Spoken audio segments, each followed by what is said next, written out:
Hello, thank you for joining today's webinar on IBM Performance Management in the Industrial Market. My name is Jesse McNulty, and I'm a Senior Account Manager with LPA. LPA is an IBM Gold business partner dedicated to helping industrial clients leverage IBM Analytics to make smarter decisions and drive better business outcomes. We provide enablement and implementation services to help you ensure that you have the highest level of ROI. We reduce your implementation risk, and we accelerate your implementation.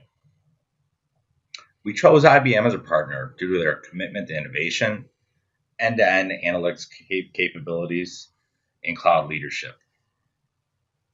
With me today, I have Sue Pears. Sue has over 20 years of implementation experience with IBM Analytics Solutions and will be providing a high-level demo of IBM's industry-leading performance management solution, Planning Analytics. At the end of this webinar, if you'd like to learn more, please email sales@lpa.com or me directly. You can also respond to the follow-up email we'll be sending.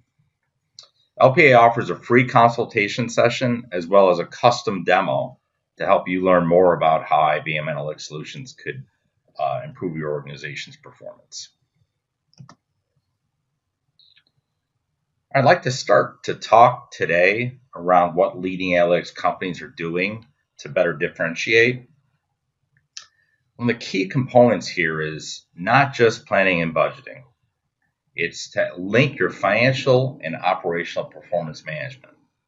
You need to have the ability for your demand plans to automatically update revenue plans and staffing plans to automatically update divisional expense plans and so forth.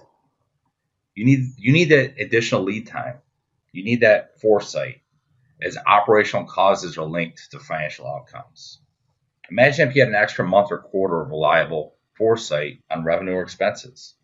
This extra lead time gives our business managers more time to assess alternatives and kick off new initiatives that may have an impact sooner. IBM Solutions do this better than other tools that were designed primarily for cost-centered budgeting. Furthermore, in volatile times, companies need to rely on a more reliable monthly or quarterly forecast rather than annual budgets that are outdated 1 to 2 quarters into the fiscal year in order to steer business performance.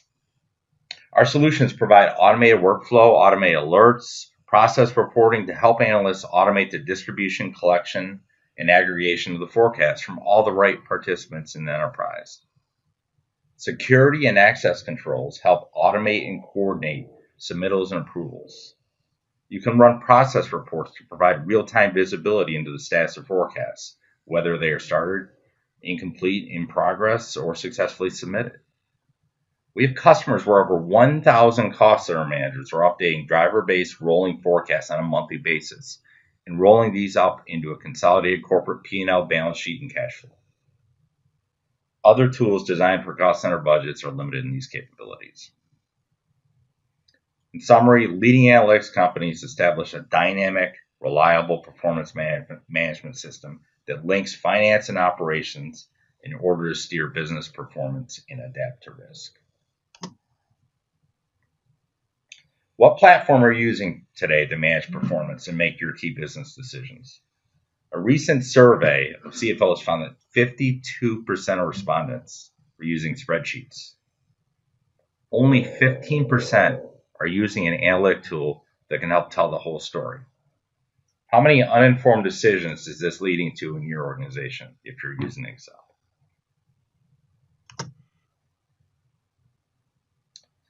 Organizations today are striving to ensure that planning, budgeting, forecasting process includes first and foremost visibility across the process to ensure on-time reports and insight to where people are in the process. Transparency of the data, charts, graphs, and narrative back to all the data sources used in the reports. This reduces overall risk or errors in the report and increases accuracy, and most importantly, provides confidence in the content. When people can trace the numbers back to the source, they're going to be more confident in using it. Accountability of report owners, contributors, reviewers, and anyone else involved in the report production process. The more that people collaborate and are accountable for their contribution, the more relevant and consistent the report content will be. Ease of use is critical. If it's not easy, people go back to doing things the way they did them before, or it extends the process versus reducing the time involved. The goal is to reduce the process time to allow employees to focus on more high value tasks and analysis versus manual report production. Now, the reality of Excel. A lot of my customers refer to this as Excel hell. When you're trying to use Excel to do planning, budgeting, forecasting processes, when we look at these key attributes and we think about how this applies to spreadsheets, we realize the real danger in using them. So first, visibility. When you're using Excel and you put together dozens of spreadsheets to send out to a bunch of cost center managers, there's no visibility into where you are in that process. You're using email instead of workflow. You have no idea where people are, if they've opened it. And when you have to change one number, you have to resend all the spreadsheets. It's a lot of work, and you have no visibility. There's no transparency. Humongous risk of errors. Difficult to answer questions on the data. Accountability. What it comes down to then is who's the spreadsheet owner. There's no collaboration around that. You don't know what version of the spreadsheet you're using, if it's the right one, and you don't know where you are in the approval process. This leads to no ownership of budgets. That wasn't my number. Ease of use. Yes, Excel, if people know how to use Excel, it's easy to build, but extremely difficult to maintain. The templates could be changed by people, leading to errors and data maintenance. So we've all lived Excel hell, so I think most people on this webinar are familiar with a lot of these pain points. There are a lot of examples in the public domain on spreadsheet errors and the negative repercussions. Here's a few examples. London Olympics oversold 10,000 tickets due to a keyboard mistake in the spreadsheet. Fidelity identified a $2.6 billion error when one of the accountants omitted a minus sign. A spreadsheet error Fannie Mae cost the company in excess of $1 billion, and the share price dropped over $70 per share. These are all examples. If you go to Google News and search for spreadsheet errors, there's plenty of others out there, and there's always new ones coming in the news. Okay, so how do we leave Excel hell? So IBM Solution gives you the power of Excel that people are familiar with, but scales that to the enterprise and removes all these shortcomings we just discussed. So first, IBM's advantages include process standardization with guided workflow. No emails, right? You're not manually driving emails, you're using a workflow so you can see exactly where you're in the process. You have full version control. To track and record all changes, you can see who changed what when. You've got data integrity and transparency through centrally managed and accessible data. If someone's got a question on where a number came from, they can drill all the way back to the source and reconcile instantly without the need to call another analyst or have someone go run a report and manually consolidate data sets. You get instant calculations and aggregations. Instead of manually adding up 30 different spreadsheets and trying to consolidate them, hoping your spreadsheet links all work, it's all automatic. When someone enters a number, corporate can see the consolidated values right away. IBM's taken their Watson solution, integrated predictive analytics, right into planning analytics. So you could start to do things like forecasting right from planning analytics, which could help with your demand or supply planning. It's got built-in social collaboration for fast access to people and answers. And it's easy to maintain and consistent in calculations with a secure and centralized solution. You have very fine-grained control over security. You could say all the way down to the cell level. You could say who's got access to read or write different data sets. It's extreme, flexible security. IBM's premier performance management solution, Planning Analytics, provides you planning, analysis, forecasting, It gives you the ability to do profitability modeling, headcount planning, demand plans, supply chain optimization, metrics, scorecarding, and strategy management from scorecard all the way down to transaction, all in one comprehensive in-memory planning and analytics platform. Planning analytics drives alignment and monitors execution with scorecarding integrated right into your plans and forecasts. It engages end users via the web, mobile, and desktop experiences. And has the best in-class, in-memory engine behind it to enable very fast performance. IBM has been a leader in cloud. It's no different for Planning Analytics, which has been available for over 2 years in the cloud. You can be provisioned within a day and then be operational with different aspects of Planning Analytics in weeks. So very fast time to value, and cloud makes it so you don't need to wait for your IT folks to go stand up a new server. You can get up and running very fast, and IBM has innovative ways of getting right to your centralized ERP data from the cloud. Okay, before I turn over to Sue for the demo, I'd like to just talk about a few examples of customers that have used IBM Analytics and some of the results they've had. So I'd like to start with Werner Ladder. So you all likely have a Werner Ladder either in your garage or your basement. Werner has been in acquisition mode the last 5 years. They've acquired several companies.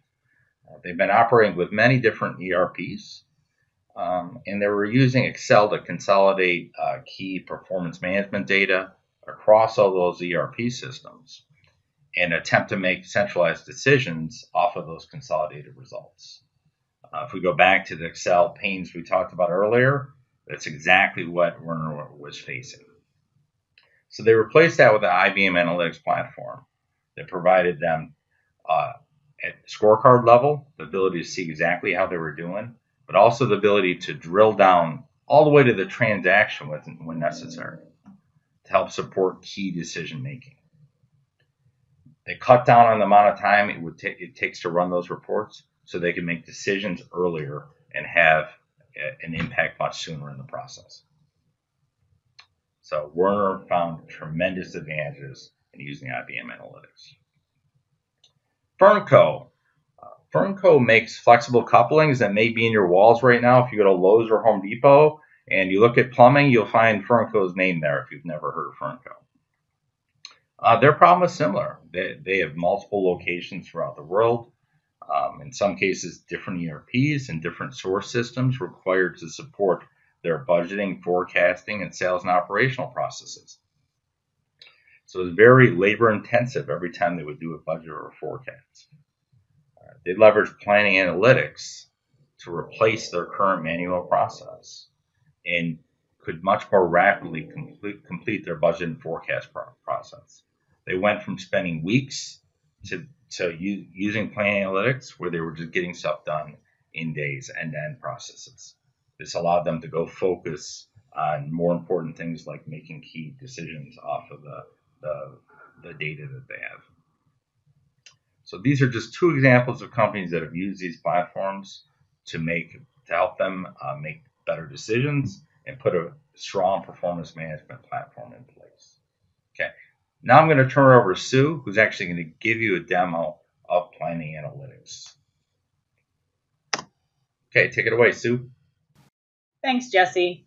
Hello, everyone. As Jesse mentioned, my name is Sue Pierce, and I am a principal consultant with LPA Software Solutions. And I'm going to take you through a demonstration of IBM Planning Analytics today.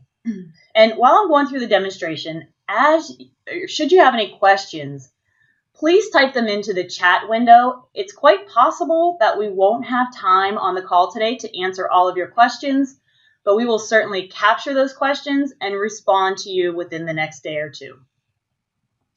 So let's get started. There's lots of stuff to cover here. Right now, we're looking at the Planning Analytics welcome page. So if I look at the top right-hand corner, I'm logged in as the administrator. I can do some searching. If I'm searching for something specific to look at, I can create new content. we can apply some filtering and sorting to help us organize the information as well. If I look on the left, we have a folder structure here, starting with shared folders. So administrators can set up top-level shared folders and then assign privileges as to who can read or write to each one of those folders. So it's a way that we can maintain security as to who can see which information we keep in planning analytics.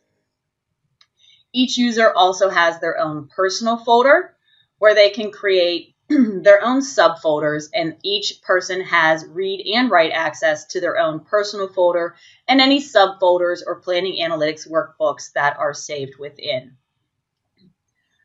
So let's get started. We are going to take a look at how we can utilize IBM Planning Analytics to do our plan or budget, to analyze information, create forecasts, and to use scorecards that to track our KPIs and our strategic goals. Today we're going to be working for a fictitious company called SmartCo, and we'll play a few different roles at SmartCo, but we're going to start as one of these SmartCo execs who wants to quickly see how SmartCo is performing overall as a company against their KPIs that have been identified, as well as their strategic goals. So we're going to start by going into our SmartCo content folder, and then I'm going to open up this SmartCo 2 Planning Analytics Workbook. When I open this up, there's several tabs across the top, but as the executive, I'm on the tab that I'm interested in taking a look at our scorecard and metrics. We have 3 boxes across the top here that let us know what we're focused in on. So we're looking at Q4 for the entire organization for the year of 2015. Any one of these boxes we can select and we get a drop down. So we're organized at SmartCo by different locations, which roll up to different regions and to the total company. We have our sales scorecard with key sales metrics along the left, and then we're pulling in different metrics here, starting with our actuals. Now our actuals are pulled in either on demand or by a nightly process. We can pull directly from source systems, we can pull from flat files, and at SmartCo we're actually pulling from multiple source systems. So if I take a look at our organization here, we have some locations such as Massachusetts and Maryland that might be pulling from SAP, but maybe Florida and Michigan use JD Edwards. Doesn't matter to us. We have processes that pull that information in and consolidate it all up so that we can get one view at the total company level, which is what our executives want. So we're pulling those actuals in. We also have budget information. Now that budget information is being captured right within Planning Analytics, and we'll show you how that's done as we go through the presentation today. We're calculating out variances, variance percent. We're also calculating, in our case, a forecast and a forecast variance to actuals. Our forecast can be also entered in and captured just like a budget, or we can use business rules to utilize what we have actual and budget. So maybe we want a rolling forecast where we have actualized through a point in time, and then budget or business rules to calculate out the remaining forecast. But 2 of the key pieces of information here are our status and our trend. So for each one of those sales KPIs, we can see what is the status, red, green, or yellow, and then what's the trend. So quickly we can see we have an issue with gross revenue because it has a red status and it's trending down.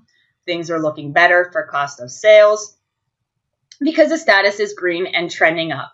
So very quickly we get that visual as to where we are as a total company.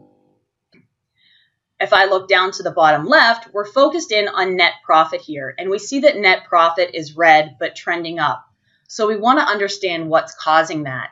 And this is our cause and effect analysis. If I look to the left of net profit, I see total operating expenses and gross margin contribute to our net profit.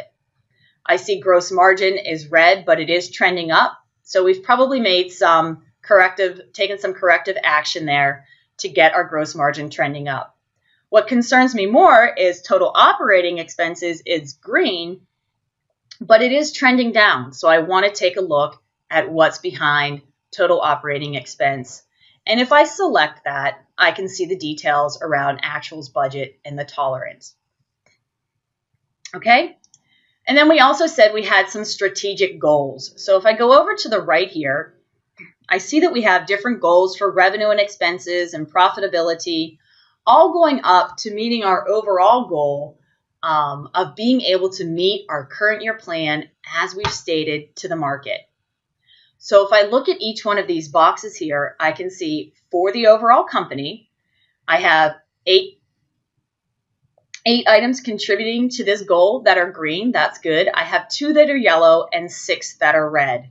So I want to make sure that I can get visibility into which ones I need to address. So if I select that box, I can see the status and trend for everything that's rolling into or that affects us meeting our plan.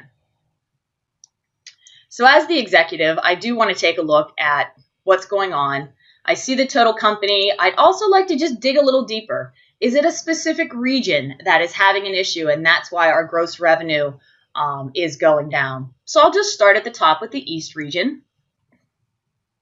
And I've now filtered every one of the views on here to focus in on the East region. And right away, I can see that we have total operating expenses red and trending down, as well as gross margin red and trending down. And that is something we need to address.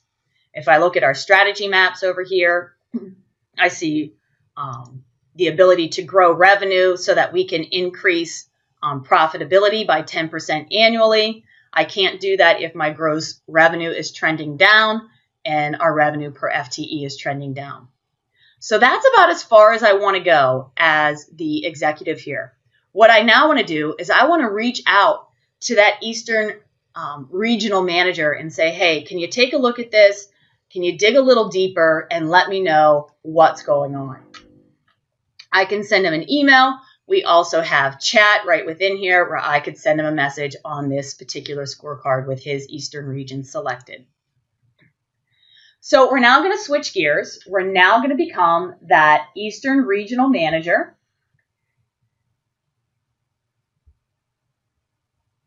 And as the Eastern regional manager, I also have the ability to see this scorecard and metrics. But as we said, I want to dig a little bit deeper. So I'm going to go into this revenue analysis tab. When I go here, I have some additional charts and details for me. So we're now looking at gross revenue by total product, and I have details. And then we have some quick visualizations down here to see our products by quarter, as well as our product by channel.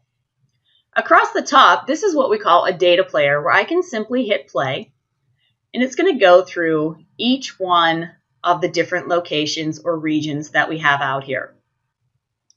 So I can pause it, and as the Eastern manager, I can go ahead. Let's take a look at our entire region. Well, things look pretty stable there. I don't see any drastic drops or drops in by quarter. So I'm going to go through each one of my different locations. Massachusetts is actually going up in the fourth quarter. That's probably good. But when I get to Maryland, I see that things are trending down. And what I see also is that retail looks to have the largest drop. And if I look at my pie chart, retail is also my biggest piece of the pie. So if I'm seeing those drops in retail, and that's my largest piece of the pie, that's probably where I want to start to focus my attention. I can see the details across the top. So if I start looking at June and going through December, I can see, we lose about $100,000 going June through December. But my next thought is, well, I'm looking at all of my products. So just like that executive wanted to drill down into different locations, as this regional manager, I want to drill down and say, hey, is it a particular product line that we're having issues with? So I'm going to go ahead to products. I'm going to take a look at our phones. Again, everything changes to reflect phones, gross revenue, and I look pretty steady from 3 to 4. There's just a slight drop. So let's go ahead and take a look at our next product line of PCs. And this is where I see Yep, we have a pretty good drop from Q2 to Q3 and then Q3 to Q4. So this is something, again, as that regional manager, I now want to reach out to some of my business analysts to understand, what's causing this decrease in revenue and what are our operational plans next year for PCs in the retail channel. Should we be focusing somewhere else to increase our gross revenue, or do we have an issue here? Are we not meeting plan? So on and so forth. Okay? So once again, we are going to switch gears. I'm going to go back to my welcome screen. I'm now going to play the role of this analyst who has just been contacted by the regional manager. I have access to that same information, but I also have some additional workbooks that I have access to where I can dig a little bit deeper. And I'm going to start by taking a look at my revenue workbook. So when I pull this up, I again have some different information around my revenue analysis. I have product data where I'm looking at volumes for each of my products or product types over the different quarters. I can see our product by quarter, and I can also see our product channel, again, confirming that retail is our largest channel. Now, I also have some selection options over here. Right now, I'm focused in on the total channels, and I'm also looking at volume. Now, my regional director said, hey, we think there's something going on in the retail division, so I'm going to go ahead and focus in on retail and take a look at the volumes up here. The volumes look pretty good, but my regional manager was telling me that there's something going on with revenue. So if I go ahead and change my measure to gross revenue, I can start to see that downward trend on PCs. I can also go ahead and drill into PCs to look at our different product lines within our product types, and I can see that we have a pretty good drop in most of them, but I want to focus in here a minute on laptops because that seems to be the most drastic drop that we have there. And I can continue to drill down and take a look at my laptops. Okay, we're looking at gross revenue. There's that approximate 100,000 that we're losing. And let's just take a look at what's going on with our gross margin. And when I select gross margin, I can see there's something certainly going on with our products. These are our actual products for laptops because I have negative gross margins in Q4. So this is something that we certainly need to address. I can go ahead and take that back up just to make sure it isn't across all of our different product lines and it is focused in on laptops there. So this is where I would need to start taking a look at expenses and what's going on there to make our gross margin drop. But before I do that, I really want to take a look at, we're coming up on our planning cycle here and our forecast or our budget for next year. And what do we have planned as far as units, our operational plan? And what's that financial impact going to be if we have these negative gross margins in 2016? So I'm just going to go real quickly into our product unit forecast. And I'm focused in on the East region. We're taking a look at our retail channel, the gross margin in our budget for 2016. And if I look at the total year, I see we're positive. That's good. But as I go through here, what I see is that when we get out to the end of the third quarter and into the fourth quarter, we're seeing those negatives again. So something's going on at the end of the year that's causing us to lose margin on our laptops. If I wanted to just take a look and make sure our volumes are in line, I can go ahead and make that change. And yes, our volumes are in line. So that's somewhere where we need to take a look and dig deeper into why are we seeing probably our costs increase there, right? Okay, so I'm going to stop there on the exploration. And we're going to talk a little bit about that budget information. How do we get this information into planning analytics? And we talked about being able to capture it directly in planning analytics and planning analytics workspace. We can also put some workflow around this so that we can submit for approvals. We can know when the operational plan's done, feed that to our financial plan, so on and so forth. So I'm going to go ahead back to the SmartCo 2 workbook, and I'm going to jump over to this workflow tab. Now this is where we've created some processes around capturing our data. Now, a lot of those dimensions and being able to see the actuals rolled up to our total company also flow through for capturing our budget. We don't have to recreate anything. Again, we have a centralized place to create once and then deliver across to all of the different locations and products. So one place for our centralized business rules. All right, so I'm in my workflow, and this is our workflow page where I can quickly see where any one of our locations are in their budgeting process. So we do budgets at SmartCo by each of our locations. So if we stay focused on our East region, the East region node has a half-filled yellow square. That tells me that all of the locations below the East region have at least one of them has started their budget process. So when I expand that East region, I see Massachusetts is yellow, so it has started. Maryland has that red square to the left, so that tells me that Maryland has not even started creating their budget yet. And Florida has this green circle with a lock on it. That tells me that Florida has gone in, they've made their changes, and they've submitted that budget for approval. Once Maryland and Massachusetts have submitted, the Eastern region manager would go in, review all of his locations, and then he would submit his Eastern region up to the total company for approval. Okay? We can also see over on the right who had ownership, so who had made changes, who submitted, and when they made those changes and submitted. Okay? So let's go ahead and take a look at what's behind this workflow. We're going to go ahead and go into Massachusetts. And what we've done here is we've created a template as to how we want to walk through this budgeting process at SmartCo. We create this once, and again, it's used across all of those different locations. So that centralized point of view.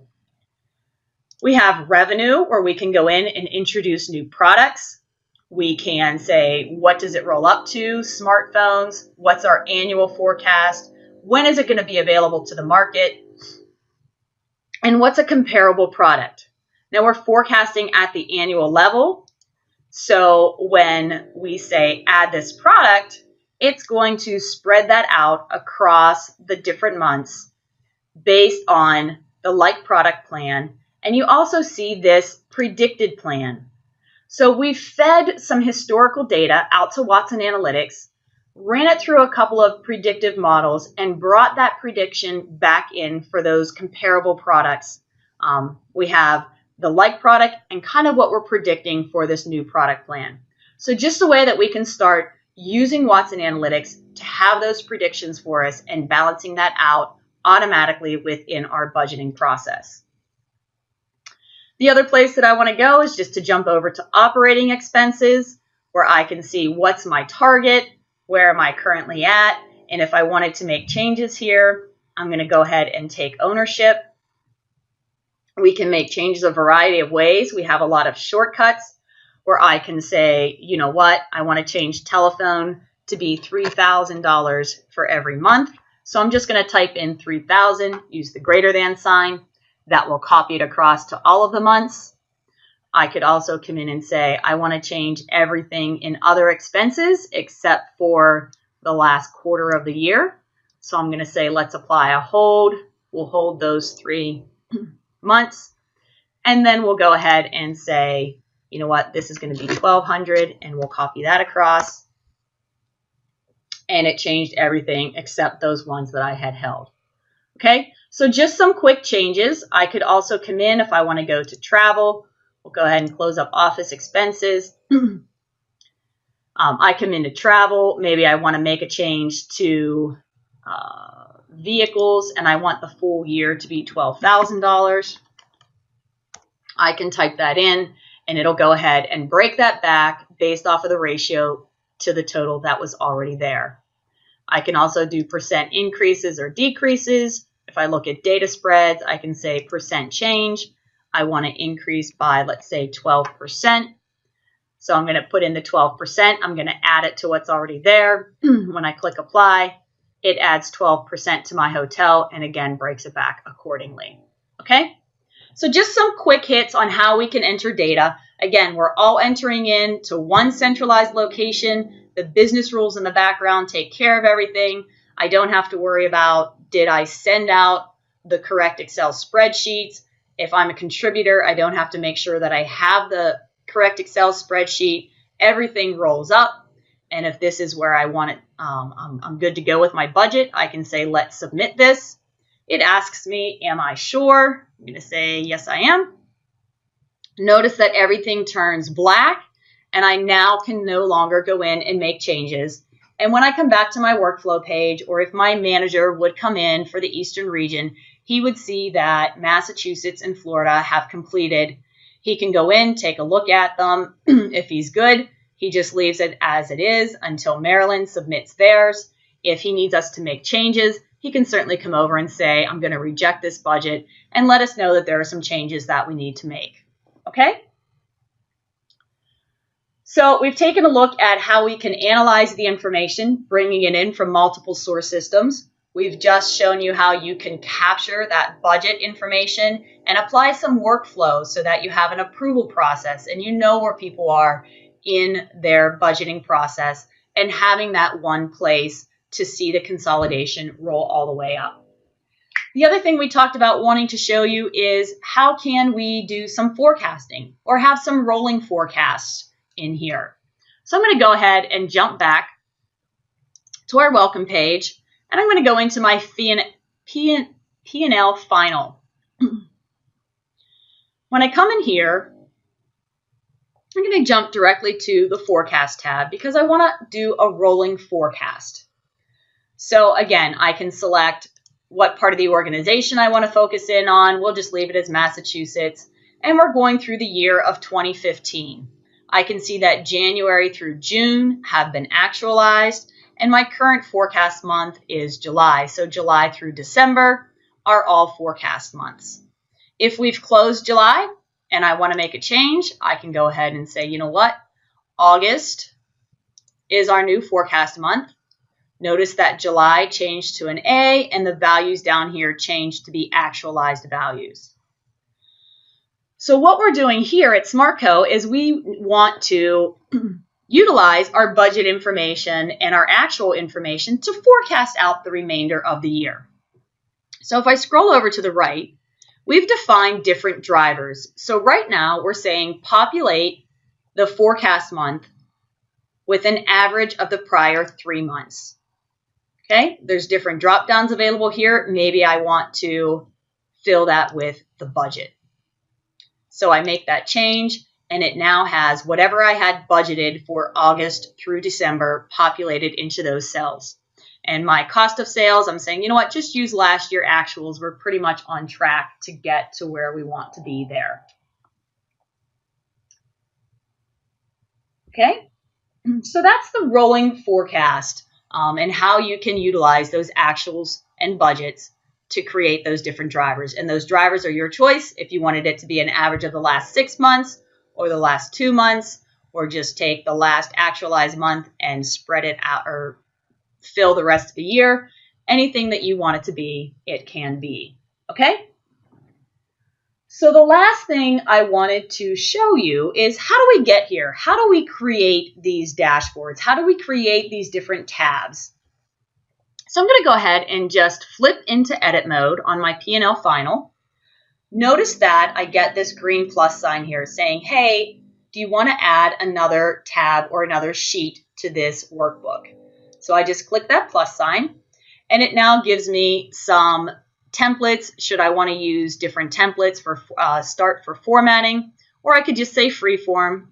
I'm simply going to select a basic template here and say let's use that. Now, we talked about pulling all of this information in from multiple source systems and capturing the budget. If I click on this plus sign over here and I go to our SmartCo application, I'm capturing all of that information in a cube. Think of a cube as an Excel pivot table. But this holds all of our business rules. This does those calculations for us. It pulls the data in and consolidates it from the multiple sources, and it allows us to write back and capture our budget information. So all of that information we've been working with lives in one or more of these cubes. And I'm going to go ahead down to our income statement reporting cube. And we have different dimensions. That's how I can slice and dice the data. And then I also have different views that might have been saved by myself or somebody else within the organization that I have access to them. So I can just take the income statement management view and drag and drop that onto my palette. I now have the ability to say we're currently looking at net profit. I could change that. If I wanted to look at actuals instead of budget, I can make that change. So very quickly, I could do that. If I want to switch what's on my rows and columns, I can just drag and drop those around as well. Okay?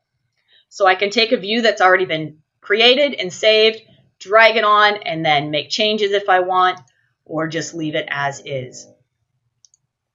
But what if I didn't know where that data lived, or I didn't know which cube to go into? I can also use some of the natural language capabilities that we have. So I can simply ask a question. What is my actual net profit by year and by organization? When I do that, Planning Analytics is going to search through the information that I hold in all of those SmartCo cubes, and it's going to present me back with some options.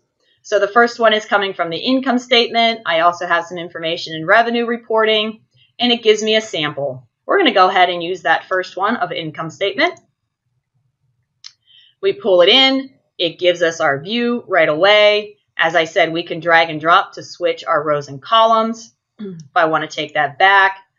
Also, I have different options up here on my smart menu bar where I can say, you know what, I'd like to just see this as maybe a line chart. So that quickly I've been able to pull it in, find what I need, put it into a line chart. Maybe I don't want to see these calculations there. I can also go ahead and make adjustments to what's selected here. Or I can say, you know what, just take these calculations and just remove them from the view. I'm not deleting them, I'm just not displaying them. Okay? So that quickly we can see all of our organization's net profit by year for actual data that's been brought in from multiple source systems. Okay? So in summary today, we started as that SmartCo executive who was looking to get a picture of their defined KPIs and their strategic goals for the total company. And he was able to quickly get that even though the locations within his company have different source systems. With Planning Analytics, we pull it in. We have one centralized place for those business rules. We consolidate it, and you can get that overall view. But you're not limited to that overall view. You're also able to start going down through that hierarchy of your locations, rolling up to region, and then the total company. So the executive, just by making one click, was able to identify an issue in the Eastern region. He then contacted that Eastern regional manager, who was able to dig a little deeper and then finally pull his analysts in to identify where there were issues, and they could take a look at the operational plan for laptops in that retail channel so that they could understand the financial impact for the following year and get the proper people on that issue so that it could be corrected. We took a look at how we can apply workflow around capturing our budgets and our plans so that any budgets that are entered or modifications had to be approved by the manager, that regional manager, and then all the way up to the corporate level. For capturing the budgets, that template was built once, and it was used by all of the different locations, giving us one place for maintenance, one place for those centralized business rules. We ensured that everybody had the most recent version. We didn't have to worry about which Excel spreadsheet were we using. And again, those budgets rolled up automatically to the corporate level, so no manual consolidations that needed to be done.